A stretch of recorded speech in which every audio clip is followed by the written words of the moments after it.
All right, so we made some progress. We've got the inside is all smooth, right?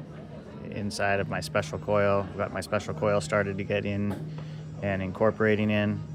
Got some work to do on this top coil still. The bottom is all nice and smooth, clean. Gives us good place for the easy application for the glaze when we get to that. And now I have kind of been neglecting this, but it's dried out a little bit, so we're kind of at a leather hard stage. And that is nice because then as we start to build higher, this will definitely support the weight of the stuff that we had on. But in order to clean this up and get some stuff smooth, one thing you can do is use the needle tool and just drag along. I'm not using the point, but I'm dragging along the side of the needle tool, coming away from that.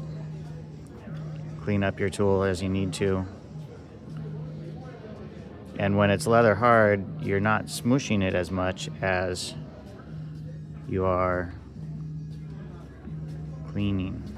Right? When it's too wet, you're just going to smoosh and you're going to get more crumbs added in there.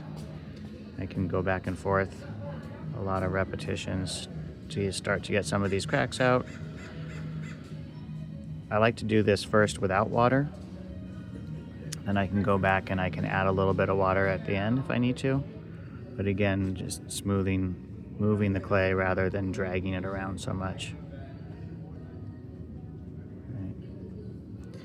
Right. If you feel like that's not working for you, you could try putting it inside plastic.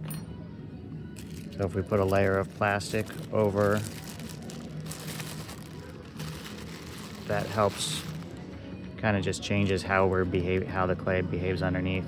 Again, it's not really pushing the clay as much as maybe compressing the clay down some. We can go back and forth, doing some cleanup like that. And that really thin layer of plastic in between just protects the clay a little bit from being moved around in a different manner.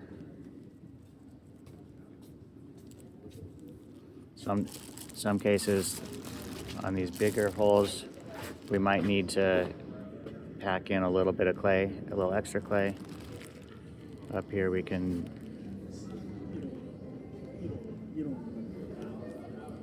just borrow some of that clay.